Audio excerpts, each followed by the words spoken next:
Hello, Yael Gilboa here from Awaken and Uplift the Creative Spirit. And today, in this episode, I want to talk about spring cleaning or spring cleansing.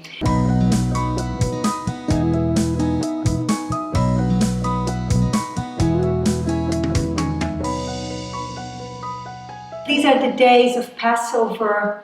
These are the days of Easter in other countries. Today is Good Friday.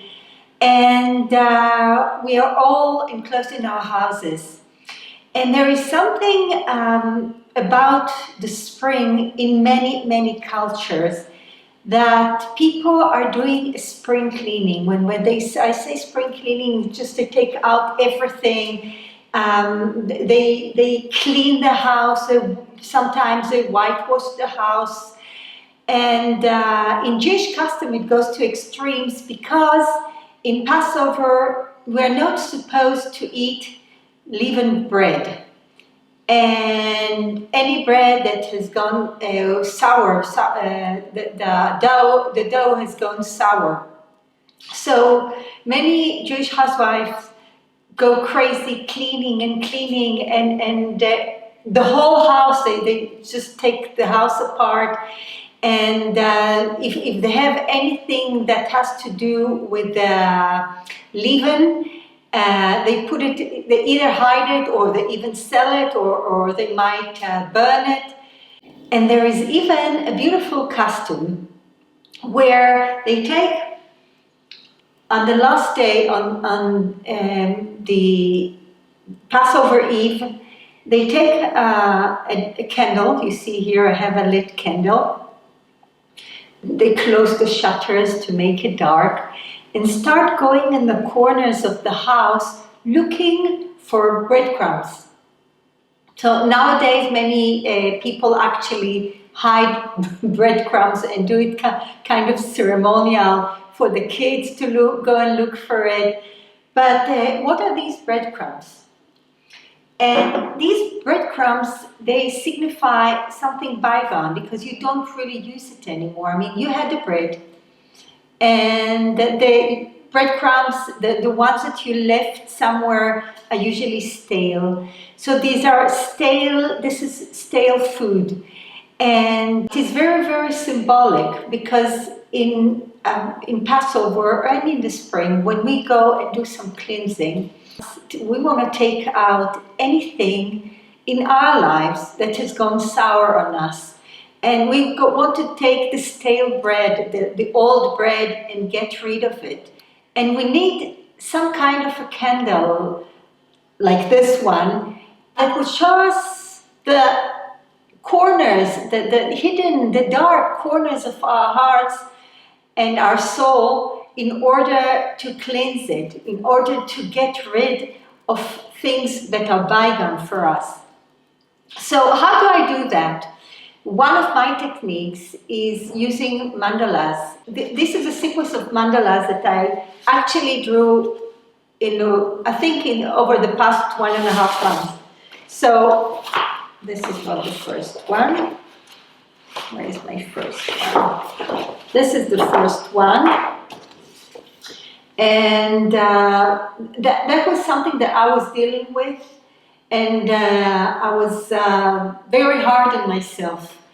And when I drew this one, I called it compassion. So this is the first one. This is already lighter and with more space. And then there is this one. And I drew them one after the other, sometimes in the space of days, sometimes in the space of a week. And here I have another one. And this is the last one. The last one is already something that I wanted to deal with fear in my heart. So why am I using mandalas? Carl Jung, the psychoanalyst, said that the mandala is a reflection of the unconscious mind.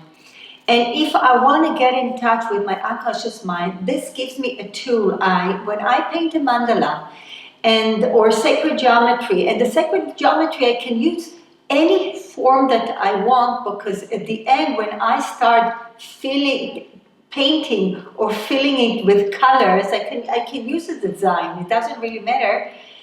I'm letting out. I'm kind of having some connection, and I can really read what my soul or my heart is trying to tell me.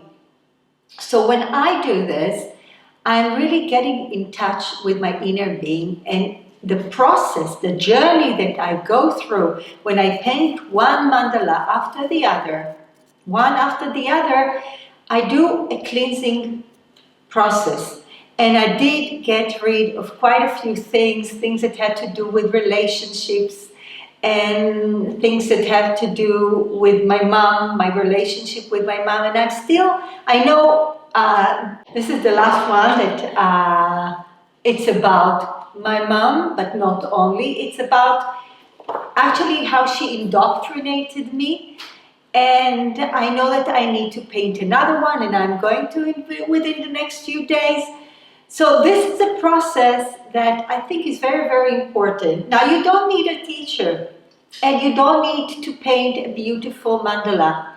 And it could look childish. And I see other people, they paint gorgeous, gorgeous mandalas. It's not me. It's not mine. When I make an effort, I can make a gorgeous mandala. And I usually, when I do that, I do them on canvas, and I want to put them on the wall. But these mandalas are more the process of my emotions, my unconscious mind. And this is a healing process for me.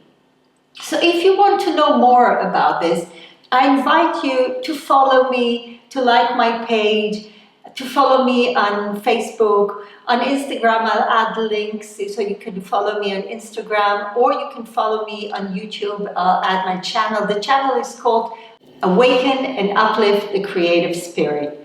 So thank you for tuning in. Thank you for listening. And I'll see you in the next episode. Bye.